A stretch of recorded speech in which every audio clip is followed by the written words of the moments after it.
Yeah, you guys go hard when it comes to the sauce. Yeah, nowhere near $100. Nah, I mean, that goes to show you can actually enjoy yourself. Right. I don't like when he don't like the food. And he's strong, man, because I can't be eating from everybody. Eat a lot of things. I can't eat from everybody. Me either. He really got a tough job. I mean, a tough one. He got a tough job, son.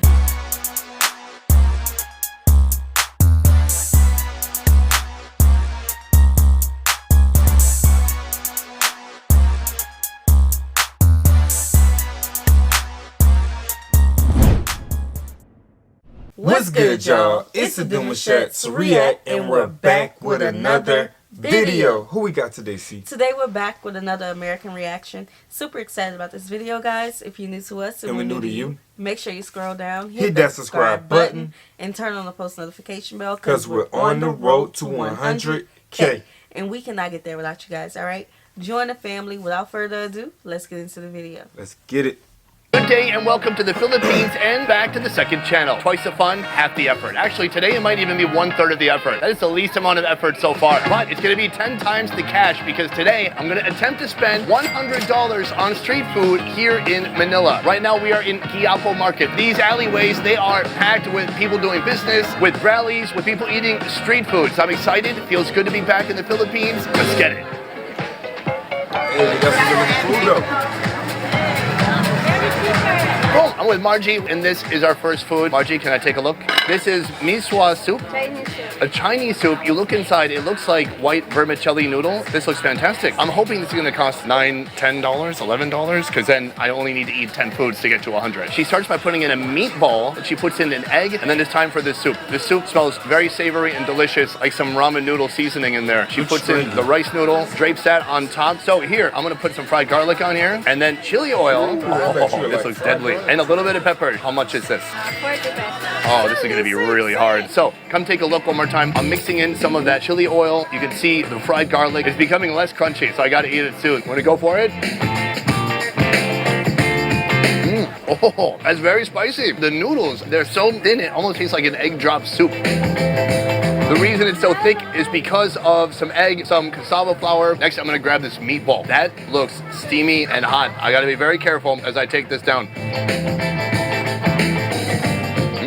Meaty and squishy. What kind of meatball is it? Pork? Yeah, Pork and some other stuff. I like it though, quite dense. Take a look at that. The inner mantle. It's like when you're in 8th grade science class and you see the planets all cut in half. All right, I'm gonna try out another bite. It's very addictive. It's not just savory, it's sweet too. Overall, a very nice combination. Let's keep going.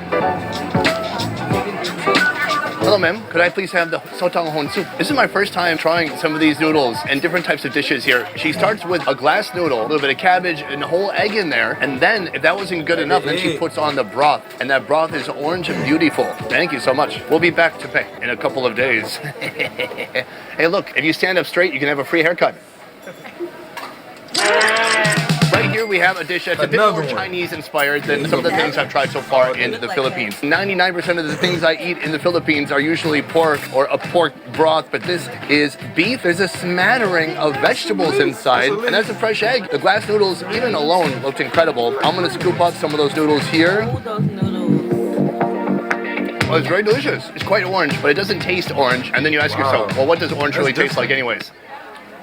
I don't know. The glass noodles, they're so slippery, so easy to slurp it up. The cabbage, the vegetables are refreshing. The broth is interesting. It's peppery, it's salty. I know my food, okay? Yeah, when we see some I need some cabbage. I know. Some cabbage would be good right now, too. I want some cabbage. Oh, we're gonna eat cabbage. Savory. It's definitely MSGE, and I think that's what's making me feel so like warm in my heart right now. This is a delectable quick snack. Is it gonna help me get to $100? No. I need to start looking for big ticket items, rare gems, endangered species, whatever I can find. I got to keep going.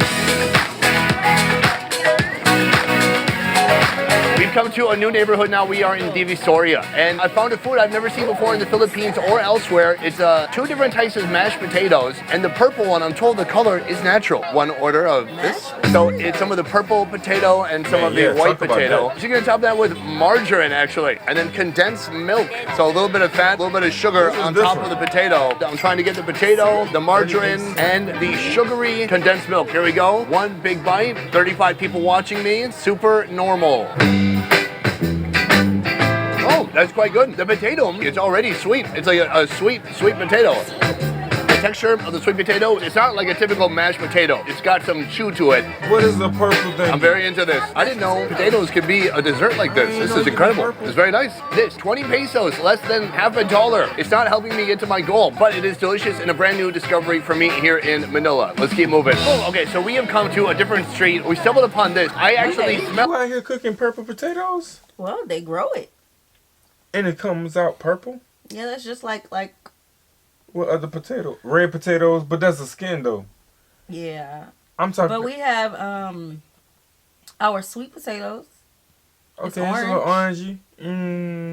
Okay. Yeah, we haven't heard of that purple. So I'm trying to like understand the taste. So they had condensed milk, butter. 2 types of potatoes. So it seems like it would be sweet, but I'm trying to understand. I feel like it's not potato as is sweet though. I mean, that purple could have did it, but I don't think it would have been sweet. I think it's more like a balanced, simple, yes, sweet kind of flavor, but not as overpowering. Yeah. Y'all let us know like what American food y'all think that would that we could relate that to. Yeah, I'm not getting anything. Yeah, not the sweet potato though. Not sweet potato. No, not sweet potato. Cause we don't. Yeah. This before I saw it. It is quite a pungent, fishy, seafoody odor coming from here. This is dried squid, and then she has the world's smallest grill here. So when you order it, she'll grill it or kind of roast it, put it in a cup, and you can add some vinegar. I'm gonna order some right now. Can I have this one and this one? Oh, that one has legs. So she puts it over the hot charcoal. She heats it up. It's also gonna soften it up a little bit, putting it over the hot charcoal here. It is almost ready. She puts it to the side for just a moment. She grabs a plastic cup. She inserts it into the plastic cup, and then right here, this is the main flavor. Oh, a load of onion and vinegar. The meal is finished. Come take a look. I'm gonna try to get as many of those onions on there as possible. Now this bite has all those little legs. It's gonna be awesome. Try it out. The legs. I haven't had squid before. The sauce is by far my favorite part. So it's a little sour, super oniony, and actually quite spicy too. So my mouth feels alive right now in this moment. It's bringing me back to life. I'm sweating. Those are pretty good. Super, super strong seafoody taste. Try another bite. We have the head of the squid. So they're very thin. It's like chewy and crunchy both. Overall, I like it, but what's saving it is definitely the power from this. I don't know. Y'all into that? Exotic food? Squid? Yeah. Sauce. If it was an option, I would buy this from her because I would love to put this on just about everything. But if you're in the store, just look for Nature's Spring. That's the brand of this vinegar. Or maybe not. Bottle. We've come to our next food right here, corn. But it's not just any type of corn, it's cheese corn. My man here is gonna whip one up, sir. 1 cheese corn, please. So here's how it works. Come close and take a look. First, he puts some corn, and then he puts some processed chemical cheese powder, and then margarine. And that's not it. It's like a fruit and yogurt parfait. It's another layer of corn, another layer of chemical cheese powder. Oh, and then corn juice on that. And that might even help that cheese powder to dissolve a little bit. Thank you. My cheesy corn is right here. It's in the cup. It's steaming. It looks like a hot cup of coffee on a winter's. That look good. I'll definitely I like some corn now. Corn pretty good. Yeah, that look good. It reminds me of like street corn almost. Almost. Just without not on the cob. Yeah. Yeah. Dave, so far, all of the cheese has kind of dissolved and then melted into one consistency, almost like a cheese soup. I know some of you think I might be being sarcastic when I call it chemical cheese, but here's the thing. Kraft macaroni and cheese was like my favorite food growing up, and what is that? That's cheese powder. So no, am I hating on chemical cheese powder? Absolutely not. That's pretty good, and I like the size. It's like the size of a thimble. You're not gonna get too full from it. It's surprisingly sweet. And somewhat cheesy. Gosh, I want to drink it like an old Chinese man drinks tea. This would be awesome in the cold winters of Manila. You know, in Manila, when it gets down to freezing and there's snow in the air, you can hear Christmas carols. Get them nostrils out. The air That's when it would be really perfect. All right, cheese corn, big win. Let's keep moving. Boom, we've got our next food right here. So here he has a variety of fried treats. There's 2 in particular. One, this is isaw, the chicken intestine that's been breaded and fried. And then this is calamari that's also been breaded and fried. I'm gonna put it in a cup and I'm gonna find the flavoring to put on top of it. All right, well, that is plump full of calamari. My man, how much is this? 20 pesos. I don't know. He just looks at it. He eyes it up and he knows in his heart how much it should cost. Here's the thing. Tell me in the comments if I'm right, Filipinos, especially in Manila. When you find these fried food places on the street, is it really about the fried food or is it about finding the best sauce possible? Because to me, I want a sauce with onion and chilies that's like really fresh looking. It doesn't look like, 20 other people dipped into it. He's gonna pour it in and really douse the whole thing with vinegar, chilies, and onions in there. Oh, some cucumber too. Lucky. Try it out. I got some here. A little bit of onion still on there, dripping with delicious vinegar. Oh. Super breaded, a little squiddy flavor. The sauce is just kind of okay. That was a fresh one, so it's nice and crispy. Overall, I'm a fan of the calamari, but the sauce here, not my favorite. Let's try this. That looks like it can also be calamari, but no, that is intestines of the chicken. The chicken intestine in Quezon City. That's the first food I ever did for this channel, and now something like 6-7 years later, I'm back, I'm trying it again. Let's go for it.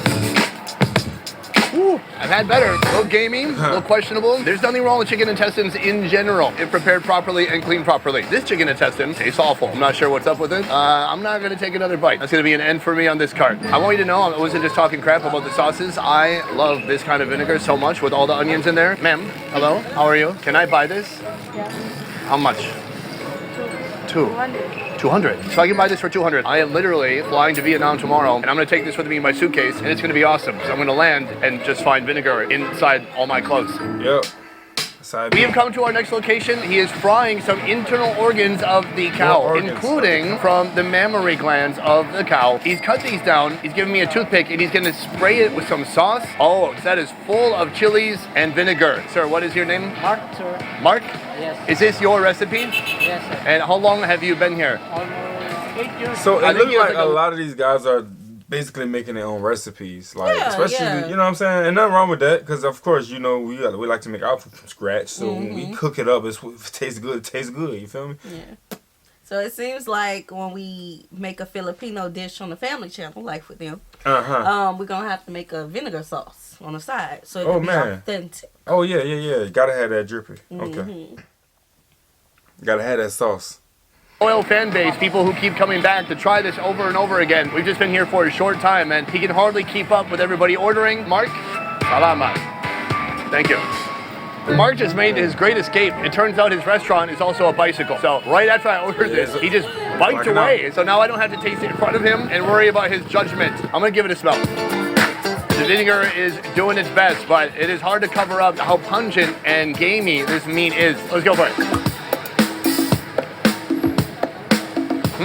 Wow, that is a taste, and it might take some time to get used to. The meat tastes a little bit rancid, like a little bit intense. Sometimes people like a very pungent, gamey beef. For me, one bite was plenty. Man, I don't like when you don't like the food, bro. We come to our next food right here. This stall has a little bit of everything. They have some guec, which is a quail egg wrapped in dough and fried. They've got fish balls, and then they have this. This is called kikiam. That is a mixture of pork, seafood, and really a bunch of fillers, and then made into this unique shape. After they fry it, you have two different options. You've got a sweet sticky sauce, and then a sweet sticky sauce that's also spicy. I'm gonna put this one in here. You are just welcome to douse it as much as you want to. That is our finished product. How much is this? 20 pesos. Oh my gosh, I'm never gonna get to $100 I'm gonna take this outside, try it out in the sunlight. They gave you about 10 in here, not bad. You can see it is slathered with that sauce, and you know it's a good one because there are chili chunks in there. It smells satisfying. It is savory, fishy. It's kind of like odeng that I've tried in Korea. I like it. Very fish ball-y in texture. Like a delicious wet styrofoam with all this sweet sticky sauce on it. That is also spicy. Aside from the sauce, there's not an incredible amount of flavor. Overall, satisfying. I do like the very sticky sauce. Without the sauce, this would be nothing. Oh, that is the end of the video. I tried my best. I had quite a lot of foods. In the end, maybe I spent... Yeah, you guys go hard when it comes to the sauce. Yeah, nowhere near $100. Nah, I mean, that goes to show you can actually enjoy yourself. I don't like when he don't like the food. And he's strong, man, because I can't be eating from everybody. Eat a lot of things. I can't eat from everybody. Me either. He really got a tough job. I mean, a tough one. He got a tough job, son. Yeah, let us know your favorite Filipino food. We would love to try it. We love to cook it. Yeah. 100%.